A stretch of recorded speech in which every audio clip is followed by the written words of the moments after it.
L'idée générale que je voudrais développer, c'est que dans une démocratie, au fond, dans la matière qui est la nôtre, il y a deux exigences fondamentales.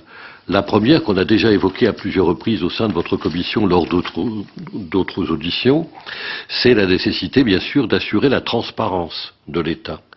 La transparence de l'État peut être analysée comment? Bien tout simplement par le fait que la CNIL est en charge du contrôle des fichiers régaliens et d'autres fichiers, bien sûr.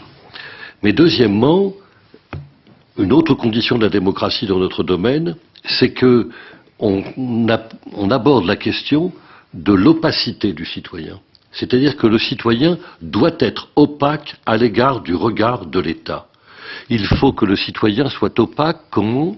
Eh bien, en disposant d'une véritable identité, en disposant d'une réelle intimité. Il faut que le citoyen puisse préserver la bulle dans laquelle il vit, c'est-à-dire son environnement extraordinairement proche de lui, dans laquelle il y a les données personnelles, son intimité donc, son identité.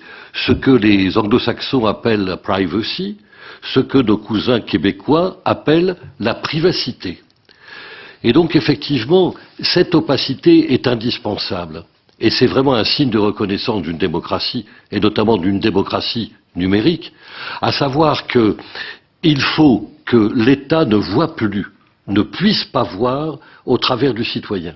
Si nous ne disposons pas d'une identité constituée, protégée, parfaitement reconnue, si notre intimité physique et mentale est soumise à des aliénations, évidemment à notre insu et contre notre corps défendant, alors l'État voit au travers de nous et on pourra se dire que ça ne valait vraiment pas la peine de se battre pendant des siècles, ou tout au moins 2 siècles depuis la Déclaration des droits de l'homme et du citoyen, si c'est pour abandonner nos libertés fondamentales au moment de l'entrée dans la société numérique.